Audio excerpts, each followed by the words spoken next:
How's it going, my dudes? This video's brought to you by Squarespace today. Sci-fi and fantasy is a bit of a double-edged sword when it comes to showing you these incredible locations that you just wish you could spend time in.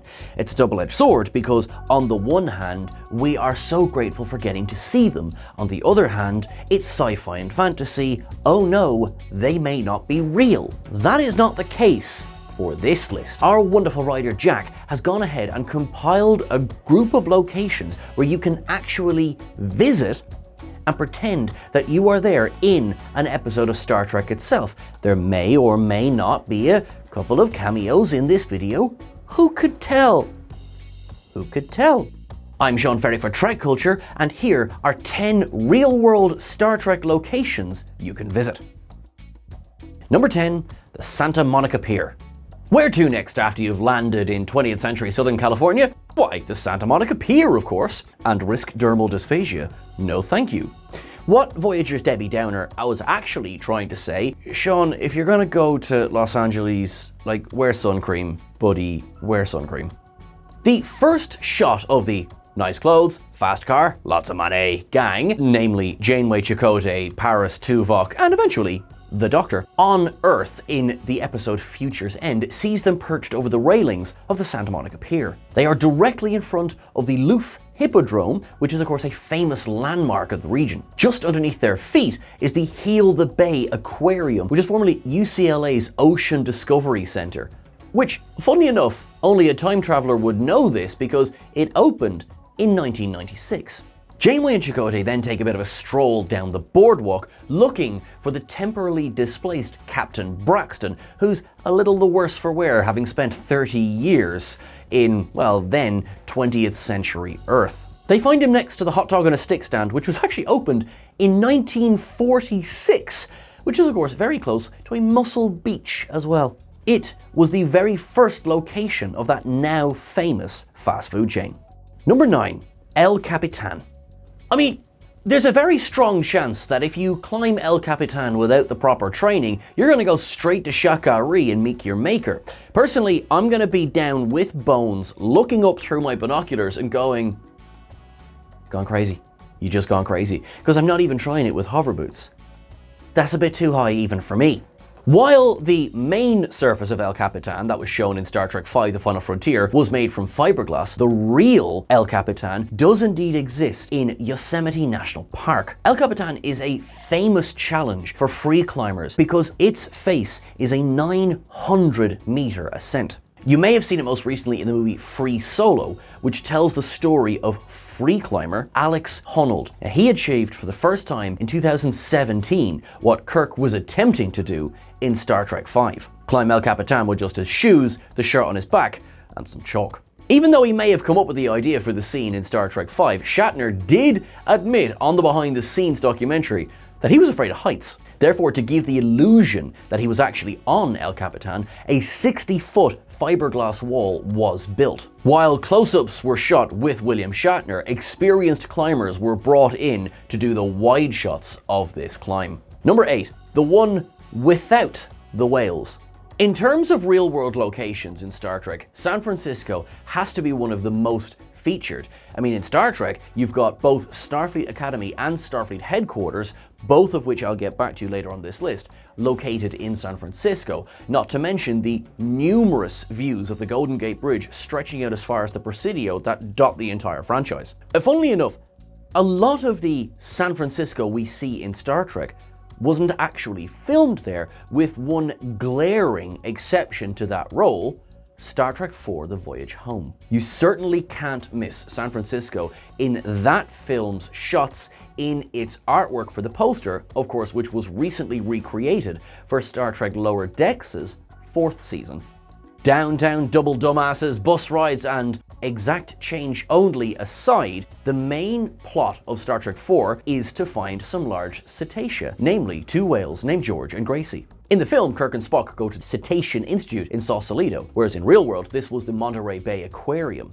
Opened in 1984, the Monteray Bay Aquarium's primary goal is the preservation of ocean life. Its mission is conservation through action and education. In reality, while the aquarium and Monterey itself is home to plethora of cetacean life, it has unfortunately never housed the whales that we were all looking for. Number 7, Bloomington, Indiana. I've always preferred farm country myself, is how Janeway describes her upbringing when she's talking to 7 of 9 in the astrometrics lab in the episode Imperfection. The first mention of Janeway's home state was in the episode Macrocosm. It would later be referenced again by the con artist Dala when she talks about summers in Indiana in, of course, the hilarious episode Live Fast and Prosper. We reckon as well that the birthplace of Captain Janeway can be traced back to the novel Mosaic, written by then showrunner and show creator Jerry Taylor.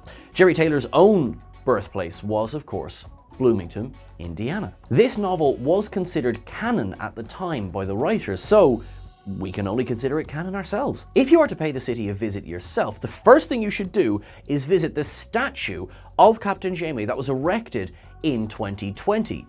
Kate Mulgrew herself paid that statue a visit to honor the, frankly, honor that the city offered toward Janeway. While this says that the future birthplace of Janeway will be in 2336, in 2022, Mulgrew and a sizable crowd gathered together to celebrate this fun little snippet of Trekdom located in the real world. Number 6, Riverside, Iowa. He was born in a small town in the state of Iowa.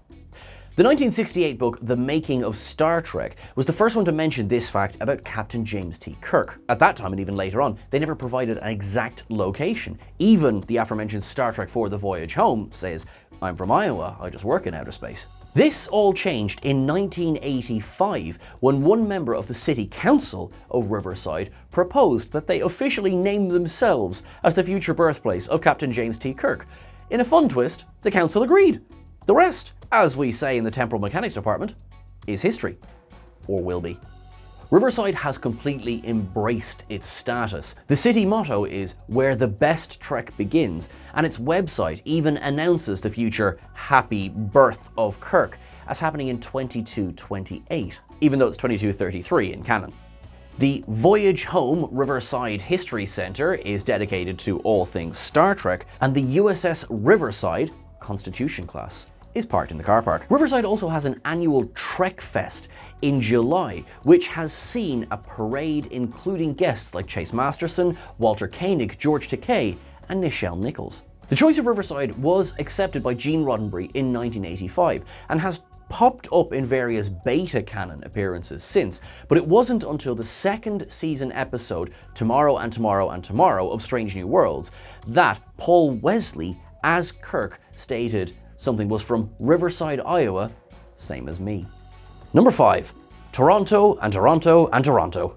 For the first time in its history, Star Trek was not being filmed in Los Angeles when Star Trek Discovery moved to Pinewood, Toronto studios. Star Trek Strange New Worlds was also shot in Canada at CBS Studios, while Star Trek Picard would return to LA for filming. Toronto and its environs have therefore stood in for not Toronto several times in Star Trek. The city's Aga Khan Museum stood in for Vulcan in the episode of Star Trek Discovery, Leith. Saru's home village was filmed at Scarborough Bluffs Park, which actually borders part of Lake Ontario. Strange New Worlds has already filmed around Toronto for several episodes, but this was dialed up a notch in the episode Tomorrow and Tomorrow and Tomorrow. In an interview for Collider, showrunner Akiva Goldsman stated, "We were gonna take the show to New York, and we quickly realized we could not afford it.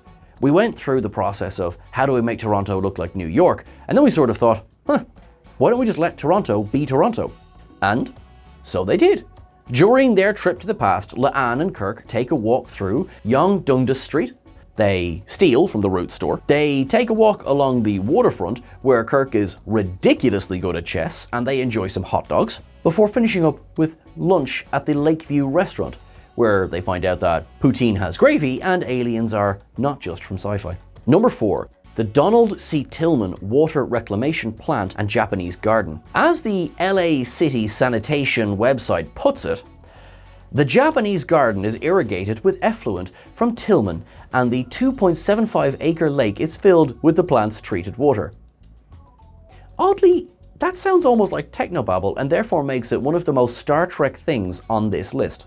It only makes sense then when you think that the, at least exterior, of Starfleet headquarters and Starfleet Academy be filmed at such a sustainable location. The reclamation plant is in the San Fernando Valley in California. It started operation in 1985, and the Japanese garden beside it, designed by Dr. Koichi Kawana, was dedicated in 1984 and was indeed intended to be sustained by runoff from the plant. It was conceived to extol the virtues of reclaimed water. The garden is open and free to visitors, although you need to reserve a slot, which only take place from, as of recording, Monday to Thursday. So maybe that's something to bear in mind when you're planning your cosplay trip. The first use of the Japanese garden was, shall I say, a risky episode. It was the first season episode of The Next Generation, Justice, and it played the homeworld of the Edo. Yeah, we all remember those costumes. I'm not quite at that cosplay level yet. The garden wouldn't appear as Starfleet Academy until the 5th season episode, The First Duty, and it would then be reused footage from that episode that was shown in Time's Arrow Part 1. In DS9's Homefront and Paradise Lost, the Japanese garden became Starfleet headquarters. Voyager's Time and Again featured the reclamation plant itself before it went back to the gardens, sort of, for In the Flesh. Number 3, the Vasquez Rocks. The Vasquez Rocks have actually only appeared as itself in 2 episodes of Star Trek, and both of them were from Star Trek Picard. They stood in for Raffi's hideaway in the episodes Maps and Legends and The End is the Beginning. Every other time we see the Vasquez Rocks in Star Trek, they're standing in for an alien world, Gorn in a rubber suit notwithstanding. And of course, let's not forget myself and Chris and Matt's amazing trip there, and my horrific sunburn that followed. Properly called the Vasquez Rocks National Park area, it's located just north of Los Angeles and is easily one of Star Trek's most famous and frequent filming locations. From its first use for fisticuffs with the wonderful Finnegan in the original series Shore Leave, it has then been used in a further 14 times in Star Trek. Now, probably most immediately recognizable is the Kirk versus Gorn fight in Arena, but it would also be used in The Alternative Factor and Friday's Child. It's played Vulcan, or Ni'Var, 3 times in Star Trek IV The Voyage Home, in Star Trek 2009, and in Discovery's All Is Possible. It would then stand in for the holographic Xyrillian homeworld in Enterprise's Unexpected. Vasquez was twice a planet in Voyager, in both Initiations and Gravity. It would appear in Star Trek Into Darkness and also in The Next Generation's Who Watches the Watchers. Despite the area being used in so many different films and TV episodes, it's the Star Trek connection that's really stuck, with the big rock effectively being, well, lovingly known as Kirk's Rock. As the Los Angeles Times put it, while it may provide an excellent off-world aesthetic, there's a really simple reason why it keeps getting used. It's just inside the 30-mile zone around LA, which means, quite frankly, you don't have to pay the actors premium to travel to it.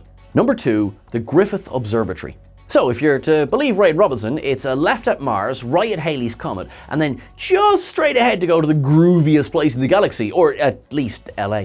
The Griffith Observatory, built on the north side of Mount Hollywood, first appeared in Star Trek in the episode Future's End. One of its astronomers, Ray Robinson, detects Voyager in orbit, having time traveled, while Tuvok and Paris would travel to the observatory to check up on Robinson's checkings. It would then appear in Star Trek Picard's 2nd season episode Assimilation as well, to set up a dreamy establishing shot of LA. In the real world, the Griffith Observatory was opened by Griffith J. Griffith in 1935, and it's free to visit by the public. The observatory does have a planetarium, and remember, the best stars in Hollywood are above us all. Griffith Observatory is also home to Leonard Nimoy Event Horizon Theatre. This was funded by a contribution from the legendary actor himself and his wife, Susan Bay Nimoy. The theatre serves as a presentation space for the observatory's astronomy, space science, and space exploration programming, as well as a classroom for visiting students. Number 1, Titan Missile Museum, Arizona.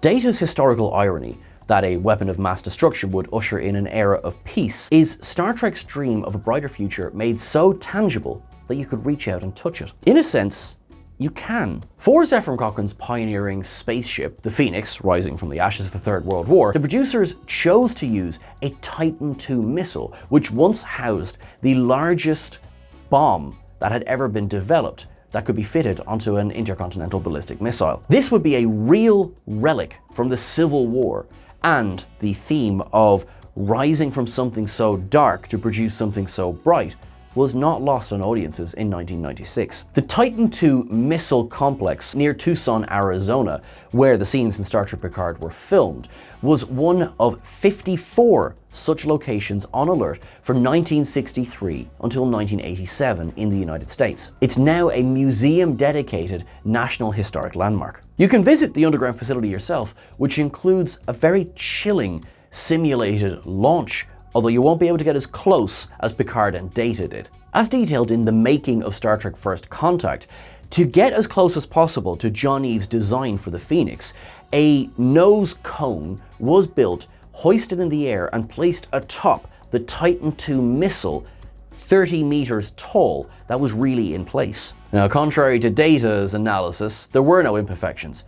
It fitted perfectly. Dudes, it's your favorite Rysian meteorologist, Chad Torka, here to tell you about the awesomeness of Squarespace. They've got the next generation of technology with their fluid engine. You know me, my friends. I'm Salt the Riser. I don't get that techno babble. So when I talk about fluid engine and how awesome Squarespace is to use, even I can use it. If I can, you can. They can even help you make custom merch. Signed Chad Tarka neck brace is coming soon. And you can sell it via the online store that, they offer. And when you're ready to rip some waves like me, go to squarespace.com/TrekCulture for a free trial and for 10% off your first website or domain purchase. You're awesome, my dudes. Do the awesome thing. Chad Tarka out. That's everything for this list, folks. This is for the truly geeky who just like to reach out and touch what's actually been on film. You can imagine how much I was excited when I saw this list come in. So thank you very much, Jack, for writing this for us. Thank you very much, Eddie, for putting this together and making this a decent video. You're awesome. Thank you all for following us along. Please make sure to do so over on the socials. We're at Twitter, Blue Sky, and TikTok. We're at TrekCulture. On Instagram, we're at TrekCultureYT. You can follow myself at Sean Ferrick on the various socials as well. Look after yourselves until I talk to you again. Treat each other with kindness. Lead with love and put that love out into the world. Our love and support to all of those going through tough times in the universe. Live long and prosper, and I will talk to you soon. Thanks very much.